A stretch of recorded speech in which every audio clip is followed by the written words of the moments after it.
నీతి కోటగా తయారు చేశాడు ఎస్కోట్. ఎవరో కాదా తమ్ముళ్ళు అడుగుతున్నా.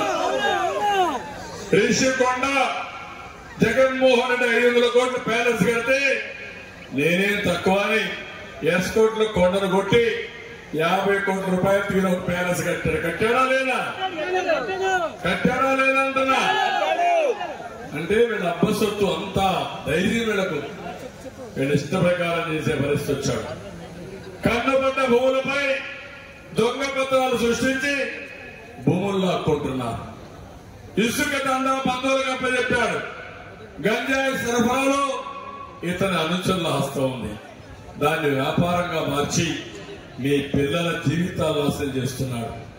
మీరు గుర్తుపెట్టుకోవాలమ్మా, విజయవాడలో ఒక మధ్య తరగతి కుటుంబం నాకు వచ్చి నేరుగా వాళ్లే చెప్పిన విషయం.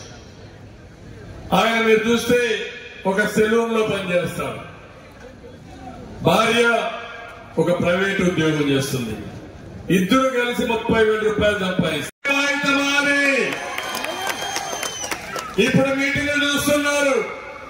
గెలిసేది కూటమి, రాబోయే ఎన్డీఏ గవర్నమెంట్. ఇక్కడ మీరు రాజీనామా చేస్తే మీరు నష్టపోతారు. మళ్లీ ఒక మాట చెప్తున్నా, 10,000 ఇస్తాం, ₹1,00,000 సంపాదించే మార్గం కూడా మీకు నేర్పిస్తారని వాలంటీర్స్ అందరికీ హామీ ఇస్తున్నా.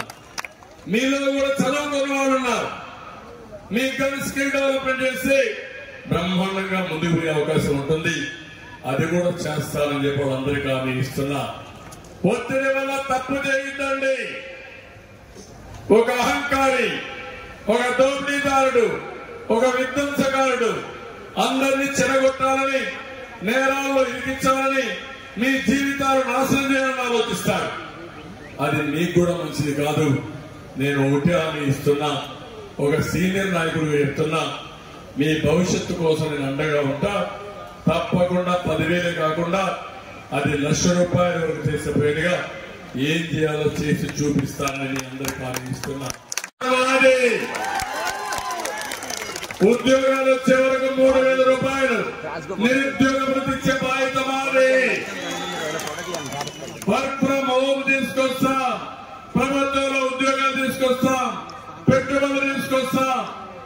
ఎస్కోట్ లోనే అవసరమైతే ఐటీ టవర్ కట్టి ఇంటి దగ్గర బోరు కొడితే ఇక్కడ వచ్చి పని చేసుకుని చేస్తామని తెలియజేస్తున్నా.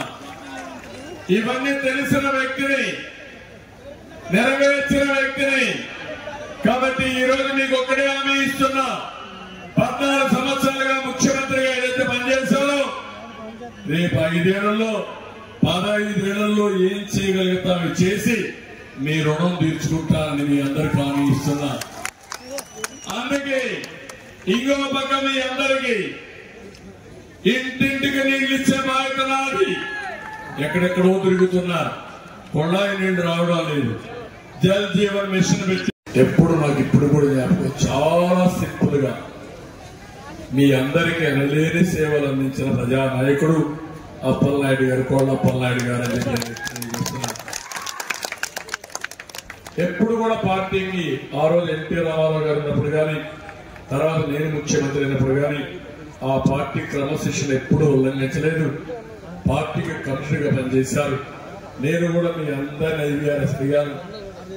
ఒక ఆడబిడ్డ అనుకున్నంత ముందుకు పోవాలని చూశాను.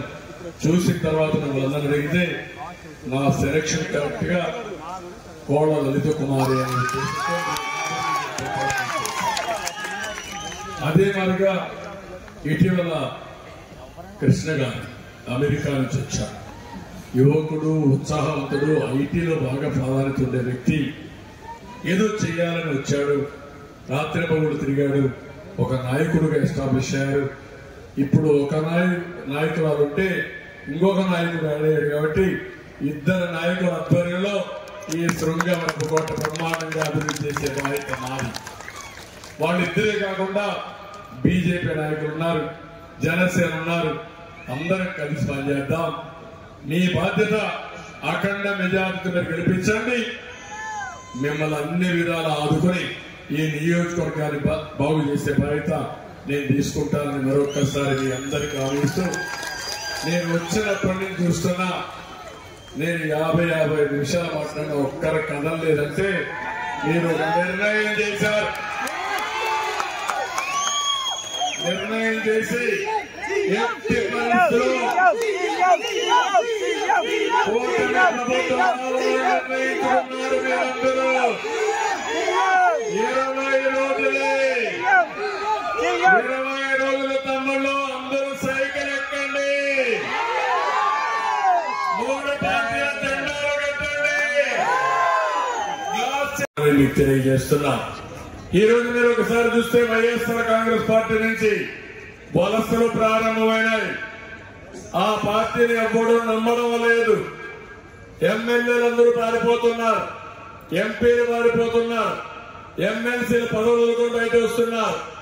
ఈ రాష్ట్ర భవిష్యత్తు ఆకాంక్షించి అందరూ బయట వస్తున్నారు.